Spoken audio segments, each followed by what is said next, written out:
밤사이 미국 뉴욕 증시는 어제에 이어 큰 폭의 하락세를 보였습니다. 도널드 트럼프 미국 대통령은 다음 달부터 중국에 관세를 부과하겠다며 다시금 무역 분쟁 공세에 나섰는데요. 이 내용 취재 기자와 짚어보겠습니다. 신윤철 기자 나와 있습니다. 자, 신 기자, 일단 뉴욕 증시 어떻게 마감했습니까? 네, 지난밤 미국 뉴욕 증시는 시작할 때는 소폭 오르며 어제의 급락을 만회하는 것처럼 보였습니다. 그러나 트럼프 대통령의 중국 관세 발언 이후 이틀째 크게 하락하며 마감했는데요. 다우지수는 26,583.42로 어제보다 280.85포인트 내렸고 S&P 500은 26.82포인트 내린 2,953.56, 나스닥은 63.30포인트 내린 8,111.12로 마감했습니다. 네, 트럼프 대통령 발언도 좀 살펴보죠. 이 미중 무역 협상이 끝난 지 하루 만에 중국에 관세를 부과하겠다고 밝혔군요. 네, 트럼프 대통령은 현지 시간으로 어제 다음 달부터 3천억 달러 규모의 중국 제품에 10%의 관세를 부과할 것이라고 밝혔습니다. 중국과의 무역 협상이 좀처럼 진전을 보지 못하는 가운데 관세를 무기로 다시금 공세에 나선 것입니다.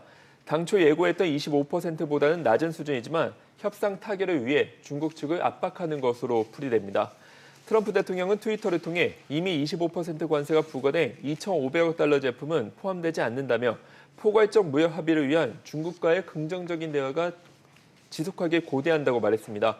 그러면서 중국과 석 달 전에 합의했다고 생각했는데 슬프게도 중국은 서명 전에 재협상을 결심했다며 최근 이뤄진 미중 고위급 무역 협상 결과에 대해 실망감을 드러냈는데요.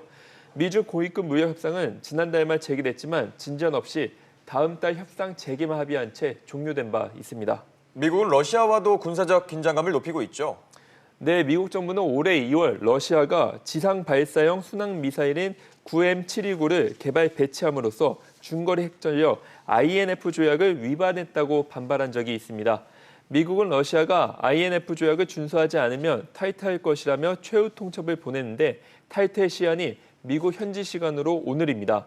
그런데 러시아는 해당 미사일의 사거리가 500km에 미치지 않아서 조약 대상이 아니라고 반박했는데 미국이 탈퇴하면 러시아도 탈퇴하겠다고 맞불을 놓은 상태입니다.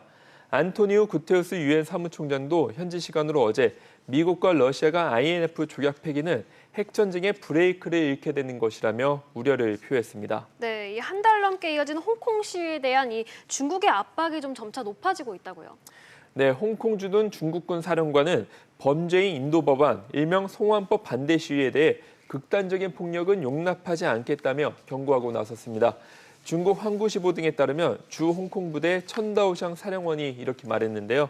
최근 시위가 홍콩의 번영과 안정을 심각하게 파괴하며 홍콩 주둔군은 기본법과 주둔군법을 따를 것이라며 홍콩 사태에 개입할 가능성을 강하게 시사했습니다. 또 테러와 폭동 진압 훈련하는 홍콩 주둔 중국군 홍보 영상까지 배포했는데요.